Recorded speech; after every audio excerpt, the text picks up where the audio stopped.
housing first. About public housing. Empowerment. Jobs, services. Direct services, and counseling. Job program. You know, I messed up a lot in my life, man. I've been in prison. It's hard for me to regain that trust.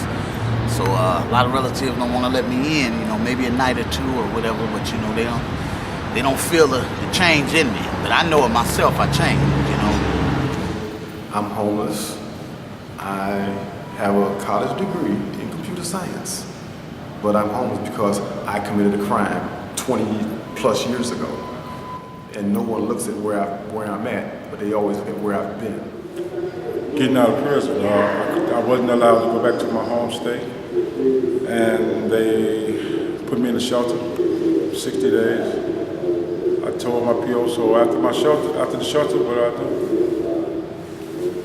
Was thrown to the wolves. Went to jail, all my played with my ex-girlfriend. I was on probation, I wasn't supposed to be around her. Maybe 2-3 days, you know, so that would make the jail overcrowded because the police, they ain't really attacking crime. They trying to attack this. So they want to remove all this stuff so they won't have nowhere to sit, they won't have nowhere to go, you know, so if that's the way you fighting crime, half these cats up here, they ain't trying to commit no crime. They ain't waiting for nobody to come back so they can snatch a purse or stick nobody up and this and that. You know? They're being in a position where you're in need. There are things that you have to do to survive, and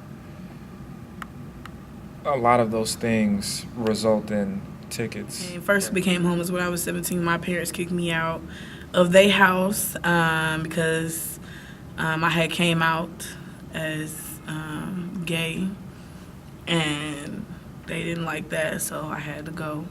Like being homeless, I've had to do like things that was illegal so that, you know, I could eat and have clothes on my back, and like it's put me in like this cycle, this never-ending cycle that's really, really hard to break. So like because I have these things on my record, it's hard for me to get a job. And so because it's hard for me to get a job, I need to get money somehow, so I would want to do those illegal things, and it's just been escalating. So I just been out here making it the best way I can, man, selling these newspapers and street posts. My guy just bought one. This is what I does now. So building more jails and more prisons does not solve the problem. Oh, of course, yes, the government will provide more money for you for each person you lock up. You know, the homeless, the mentally ill, the drug addicted are a commodity for the cities and the states because they get money for locking these people up and housing them. It's not enough resources here for the homeless, nor are there enough resources here for anyone that's coming out of prison like myself. And so that's double trouble. Absolutely ridiculous to spend $130 million to redo the jail when it's more things that you could do to help us out here. There's poor people that could use that money, and it's a lot of different things you could do. And I will be on any committee, anywhere, anytime to help you figure this out, okay? But don't spend that $30 million on the jail. Yeah, I think that money would be better off spent on housing. Like that program they just had in the paper the other day that Paul Sargent was coming out with, talking about housing first, you know. But I know there's still a lot of people out here with alcohol and mental illness problems, but I think you can better off help them by putting them in some housing first, and then you can approach the problem from there. But they don't need no new jail. For what? Why you gonna pay for a new jail? You still building all these other buildings and stuff that ain't building up for the homeless people, and building all these condominiums, all these expensive hotels, and building all these powerful college students. But what about the people that need a place to stay beside the college student? You know, we still need a place too. Build something for us too.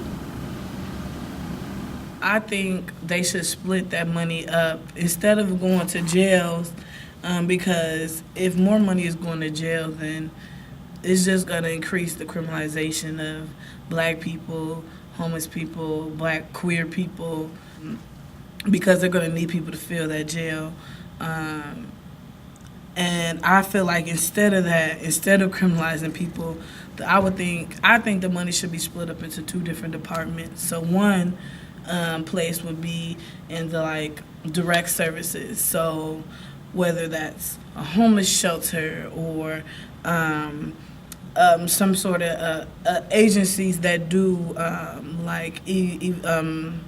trying to save people who are going to be evicted. The other part of it should go to like the empowerment of homeless people and just people of color here in Madison.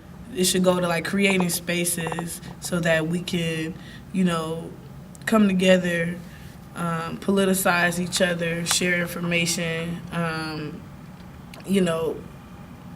have different conversations about what movement looks like, because it's not going to work if we just have social services. We have to have social services, and we have to have people trying to directly change their communities. They say here that you deserve a second chance, Right. like we really do as citizens, but yet no one wants to give you that second chance. Something that we attempt to solve with a $130 million jail can be more effectively solved by using that money on something other than just building another jail. We've done that before, and look where it's got us. Coming together like a fist. Fingers are divided, they're easy to, that's called separation, easy to break. But if everybody come and do what they say they're going to do, because power is in numbers.